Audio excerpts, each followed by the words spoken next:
Purple Daily is daily Vikings entertainment. We just want the Vikings to win a Super Bowl before we die. I will ride with this group. Seriously, man. Please. And away we go. Oh, it's good for Purple Picks to be back here. Been a while. The Saturday staple during Viking season here on Purple Daily, where we're going to give you every Saturday a few different things. We'll give you what the Sharps are saying about this game. We're going to give you the things that we are the most confident in on behalf of the Vikings, the things that make us the most nervous about the upcoming game, and then we'll tell you who wins and who covers all before the end of the episode. And Judd's even going to tell you how you can fix up that ugly deck just in time for fall football viewing. I mean, some people put like TVs on their decks and patios, man. It is. And they should. But you know what? So here's the thing. They're called Ugly Deck because they're on a mission to rid the world of all of those ugly decks. Book a free deck estimate this month. You're going to get 3 free footings included. Just need some deck tweaks. Get up to $1,000 off installation or a DIY deck package. For the DIYer, Ugly Deck can install your footings and ledger and save you from the mess and frustration on the hardest part of building a deck. If you want the top carpenters and maintenance-free decks to build your entire deck, i.e. you're like Sports Dad, they build year-round, so book a free estimate today for a new deck. Go to uglydeck.com. That's uglydeck.com to book your free estimate. There is still time for you to sit on a gorgeous new deck this fall. Yeah, also, I just popped open the Prize Picks app here, and now there's so many fun categories here. By the way, you can now win up to 100 times your money on Prize Picks with as little as 4 correct picks. Here's how it works. You select between 2 and 6 players, and then you pick more or less on their projected stats. And, for example, they've got we talked about on the Friday episode, they've got kicker over more or lesses, I should say. So like Will Reichert, 1.5 made field goals. They also have completion percentage more or less. Sam Darnold, 63.1%. Daniel Jones, 66.1%. Unless it's just a barrage of checkdowns, I'm probably going to go less on the Daniel Jones 66.1 first game back from a long layoff last year. Download the Prize Picks app today and use the code PurpleDaily. Get $50 instantly when you play at least 5. That's code PurpleDaily on Prize Picks to get $50 instantly when you play at least 5. Okay, here's what the Sharps are saying about this game. I'm just going to read you a couple paragraphs from Action Network, and this should make Vikings fans feel optimistic. Daniel Jones returns from a torn ACL. He wasn't cleared for contact until July, and while he says he's confident he's ready to go, he only scrambled once on 19 dropbacks in his one preseason game. That's a huge deal given what we know about Jones and this offense. In 2022, Jones had a productive season, leading the Giants to the playoffs. Vikings fans are all too familiar with that. But his best asset was his legs, as he finished the season with 708 rushing yards on a 10% scramble rate. And he finished third in scramble EPA behind only Josh Allen and Justin Fields. He was an elite scrambling quarterback 2 years ago. However, if he can't produce on the ground, it gets ugly very quickly. Daniel Jones doesn't handle pressure well. Over the last 2 years, he has a 22% pressure to sack rate, which is 41st among NFL quarterbacks. And there's only 32 teams. So ranking 41st is not good. Jones ranked 42nd out of 43 qualified quarterbacks with a 31 PFF passing grade against the blitz last season, finishing with a staggering 8% turnover-worthy play rate, third highest in the league. And that's with 2 healthy knees before the injury. So Daniel Jones, best asset, his legs. Yep. Coming off leg injury. Terrible when pressured and blitzed. Brian Flores loves to dial up pressures and blitzes. Yep. So, by the way, the Vikings are 100-1 to win the Super Bowl, according to ActionNetwork.com for a big picture. A lot of 6.5 over-under win totals across the market. So maybe I just answered this first question for you, but what are you guys most confident in on behalf of the Vikings this Sunday? Yeah, you did. The defense, Brian Flores. Like he is, if If this was a semi-competent QB, I'd say the exact same thing. Not many quarterbacks are going to carve up Brian Flores' defense. The one thing, too, and it's almost a shame it starts against Jones, but the one thing, too, is I think we're going to see some different looks and permeations of what B-Flow does. And so it almost feels like, and I wonder if they will withhold some stuff, not to put it on film immediately, but yes. And just to be fair here, I think this could be potentially a very ugly quarterback game, both sides. Like it might just be a snoozer in which your guy Kenny says, let's throw to another game because this game sucks. But anyway, yes, Brian Flores' defense against the Giants is my thing that I'm most confident in. I'll flip it to the offense, and I'll say the thing I'm most confident in is Kevin O'Connell finally establishing a run game, and with Aaron Jones in the backfield. I think this, to Judd's point, this is going to be mostly a sloppier football game, maybe sloppier as in not a sexy game. And I think we're going to see a lot of running around from Daniel Jones, who knows how to do that well. I don't really know what to expect from Sam Darnold until I see it in week 1, but I am very confident in Aaron Jones, establishing the run, catching some balls out of the backfield too. I'm really excited to watch Aaron Jones, and even though he's been up there in age and has missed time with injuries, I think he's the thing I'm most confident in going into this game, so I'm excited to see what Aaron Jones can do. Yeah, a couple things.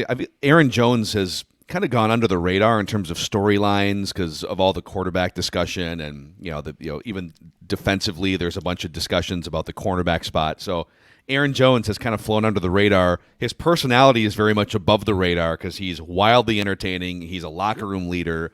Yep. He's been pretty boisterous, too, saying that he's going to win people their fantasy leagues this year, talking about the Vikings being a surprise team.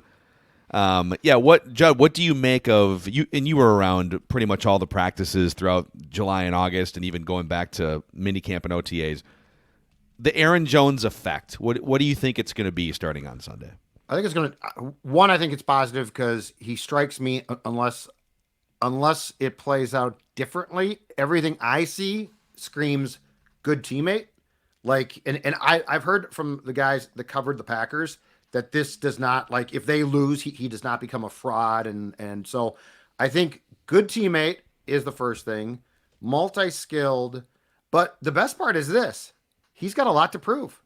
Like he felt, I talked to him at the beginning of camp, and he basically said, I'm being disrespected. I think he saw a ranking, I forget which one in July, that put him like 18th or near 20th. He's like, I'm better than that. So like this is an optimal situation in which to get a back who, when he's healthy, plays well. And the good thing here is I also think there is a plan in place to split the workload. Like this is not going to become the Aaron Jones show. Chandler's going to play and get snaps and get carries as well. So I think the whole Jones thing is a win-win for both sides. Yeah. I also wonder, this is totally anecdotal. We'd have to do some deep dive research here, but for so long, once a running back hit 29 or 30 years old, that was kind of the end. I mean, you'd maybe there was a couple guys that could kind of go beyond 30, but you hit a wall, and that was pretty universally the end of your career as a starting running back. Yep. But I also feel like that rule applied during a multi-decade stretch where bell cow running backs were carrying the ball minimum 250 times, and in some cases up to 400. Like there was a season where Jamal Anderson carried the ball like 400 times or something in the late 90s. But that's not as much the case at all anymore. You don't really see 250 to 300 carries. I mean, that's like the really, really high end.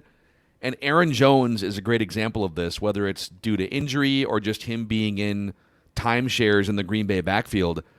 Yes, he's 29, but he's not 29 with a bunch of 300 carry seasons in his wake. So I do wonder how much gas is really left there. Is he a unique circumstance where maybe he does have like more gas left in the tank than people think based on running back history? Yeah, and I think if you were to bell cow him, he would break down, but they're not going to. Yeah, they're not going to. And the thing about it, too, is, you know what else? And I mean, this is probably a point, the more I think about this, that we have not discussed enough. The contract terms. Like with Peterson, it's like He's got 3 years left, and we think he's about to hit this magic age at which decline, right? Jones is here for what, a year? Like these contracts they've got a lot of favorable contracts with older players where if it works, awesome. If it doesn't, okay. Yeah. It doesn't work. Okay, the thing that I am the most confident in on behalf of the Vikings is I just think across the board they are a better team on paper than the Giants. And them being road favorites, and we'll get to the latest sort of where the line is, but they are favorites, so that's your first clue on the road. I think they have by far better weapons on offense. It's not even really a comparison. The Giants lost Saquon Barkley to the Eagles. They're patchworking running back, and they're going to rely heavily on rookie Malik Neighbors, who might be a stud, but right now he's a rookie entering his first game in the league. So, like, you compare the Giants searching for their weapons to the Vikings, who have the best wide receiver in the league, Jordan Addison, not suspended yet, Aaron Jones, huge upgrade, we talked about him. They're missing T.J. Hawkinson, but the weapons are not even a conversation. I think the Vikings have a better quarterback. Because I think, like, we know Daniel Jones. We've seen enough of Daniel Jones. We know what he is. He was being propped up a couple years ago by a system, a scheme, the threat of Saquon Barkley. Ed Donatel. They mistakenly signed him. Yeah, Ed Donatel, 2 encounters. They mistakenly signed him to a $40 million a year contract, and they regretted it after 5 minutes. Sam Darnold has not done anything meaningful as a quarterback yet, but I think he's more talented. I think the system and the weapons are going to elevate him as opposed to Daniel Jones. So I'll take the Vikings quarterback situation. In terms of defense, the Giants were 28th in yardage defense last year, 26th in scoring defense. Now, Brian Burns helps, so that's a nice addition, but I'll take what Brian Flores has been building over where the Giants' defense is right now. So I just you can find some position groups where the Giants have an advantage, but the Vikings are just the better team, and I think you're going to see that on Sunday. What are the things you guys are most nervous about on Sunday on behalf of the Vikings? I'm going to leave the quarterback for you guys because I'm going to pick this one because it was a theme of training camp, but I am a little bit concerned about it, and it's the toughness factor. Like in 2024, you obviously can't have two-a-days, right? And it's not a throwback to the first Childress camp where everyone was in full pads all the time. Like there's major restrictions, but this was the toughest camp in context that Kevin O'Connell has run, and I think it was because of the turnover problem last year. I think it's because the Vikings at times, and they hate it when you use this word, but they look soft at times. To your point about Burns and Lawrence, like the Giants' defensive line is going to attempt to kick the Vikings' ass. So my biggest concern is, and defensive line-wise, this is a great test for the offensive line. So this to me is the prove it. Like you prove that the extra work in pads and training camp helped. The joint practices. Don't forget the Browns on that first joint practice kicked the Vikings' butts all over the field, embarrassed them. I think O'Connell was really pissed off about that and got defensive about it. But I think this is a great test from a line standpoint. You know what? Prove that you can, to Declan's thing, run the ball because you got a road grade and that's tough. And 2, you have to protect Darnold or else this is going to become a fire drill. So toughness is my concern. Prove yourself. Prove that this is a different mentality. My concern is just I have such more of a curiosity with Sam Darnold, but my concern is that Sam Darnold is Sam Darnold, and he just short circuits and isn't where he is supposed to be. I'm just it's much more of a curiosity than it is like a legit panic meter DEFCON level, but we don't know how if Kevin O'Connell has truly unlocked Sam Darnold and put him in a place where he can't still shipwreck a game, seeing the ghost, throwing the pick sixes, making just dumb throws. It's a little bit more curious for me. It is a concern, but I don't think we can be confident with Sam Darnold going into week 1. Yes, I think if you put the gun to the head and you said, pick right now, Sam Darnold or Daniel Jones, your week 1 quarterback, I guess I probably lean Darnold, but I wouldn't fight anyone that also said Daniel Jones either. So it's just more of a curiosity of what will Sam Darnold look like. Has he taken the next step in his final chance to really put himself in a position where he is a legit NFL quarterback? Yeah. Yeah, I mean, the Sam Darnold concerns, I'll leave those to Dex. I mean, we all have We've exhausted that conversation over the last several weeks, and I totally agree. I'm going to say cornerbacks. I just disparaged Daniel Jones and the Giants' weapons, but Malik Neighbors could be a problem. I mean, hell, look what Xavier Worthy did in his first NFL game last night. That dude was a Glad handful. he dropped to the Chiefs. Good God. Glad a the Chiefs got him. 4.2140 just flying. Even one of his touchdowns was on a handoff, a reverse. Yeah. So Malik Neighbors, different type of player, but Stephon Gilmore walks into practice about 2 weeks ago, and he's getting to know this thing. And he's 33, 34 years old. Shaq Griffin missed a month of practice, and he was quoted this week as saying, I'm telling the coaches, even if I'm gassed in practice, leave me in sucking for air because I need to get my cardio back up.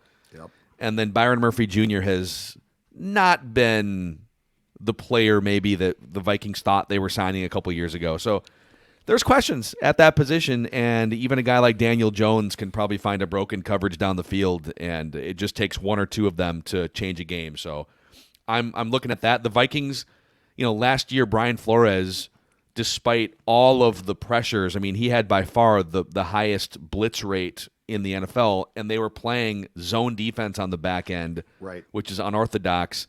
Right. Do they feel comfortable enough to play? And the league kind of figured it out in December.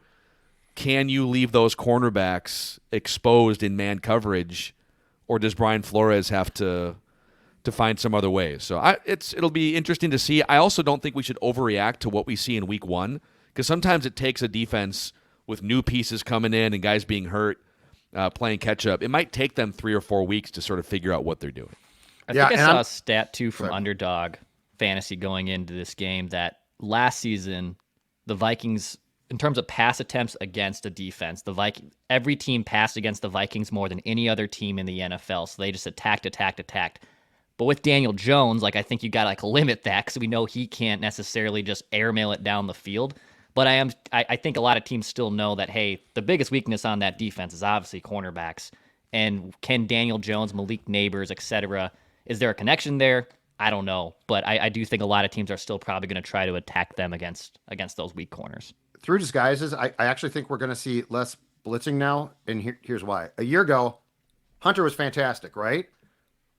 Wanham was a pure jag. The interior line got no push, right? Yeah. So I think Flores blitzed like he did because he absolutely had to. Now you've got potentially on third down, Van Ginkel, Grenard, Turner, all three will play at the same time. I think you have more points of entry overall of quality players who can get home and apply pressure. It was 2023 was a one-man show. I mean, it was Daniil gets home or he does not, but DJ Wanham was just a guy. I think they have upgraded so significantly depth there that you can now probably provide certainly schematic disguises, but I think more safety help.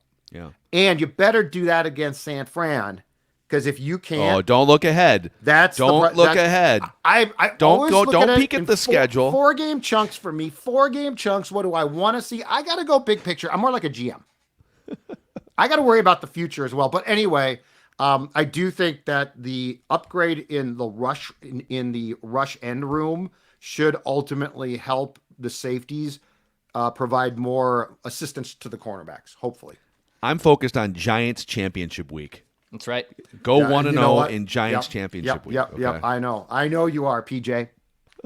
And then one more question here before we make our actual picks. And the answer to this one is going to be, I think, fairly benign, but I think we should ask this every week just for fun. Is anyone playing or coaching for their job in week one? And this will pick up more later in the season, where maybe you're ready to replace a starting defensive tackle for Levi Drake Rodriguez, or you're mad at Wes Phillips, or I don't know. But is anyone playing or coaching for their job here early in the season?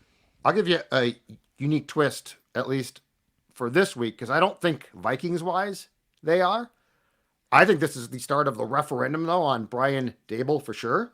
Yeah, we can include the other team, by the way. And he's calling plays now. If Daniel Jones flops, Dable's put his head on the chopping block because he decided to take play calling back. I don't think he has done it for the Giants so far. But I mean, in that market with this team, and Daniel Jones is their fault. Like they re-signed him, so they take the blame here.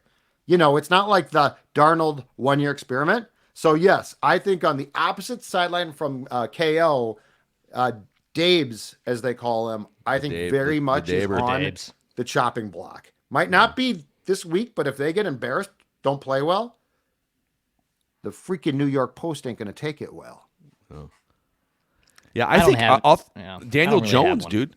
Yeah. Okay. I mean, Daniel Jones, I don't think he's getting benched after one game, but yeah, I mean, Declan's guy, I'm surprised Declan didn't stump for his guy, Drew Lock here, who's banging on the door. He's the abdomen. Got to hurt abdomen. Is Tommy DeVito their immediate backup? DeVito. I think it's Tommy DeVito. Yeah, it might be. Pretty sure it's Tommy. He lives down the street, so he's there all the time. Hey.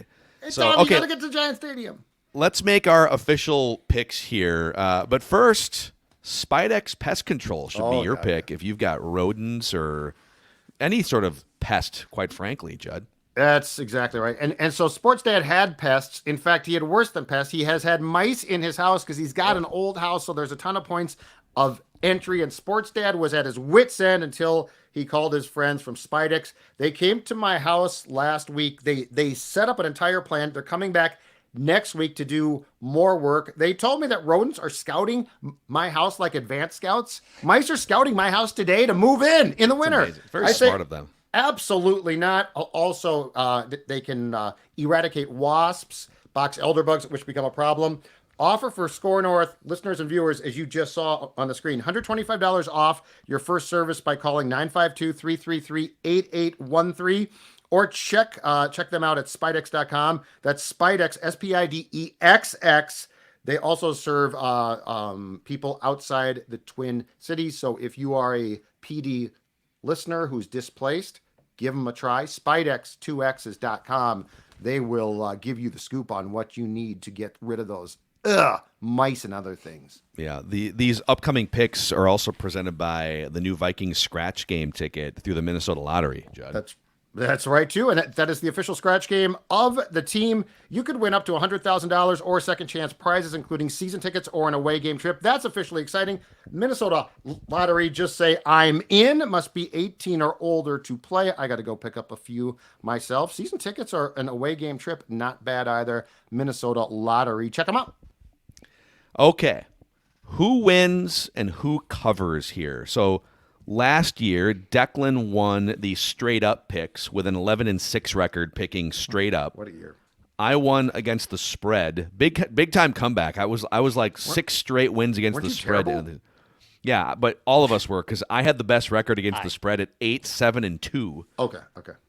So nobody was doing too well.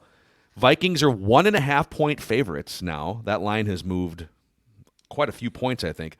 58% of the bets are on the Vikings. 59% of the money is on the Vikings, according to Action Network.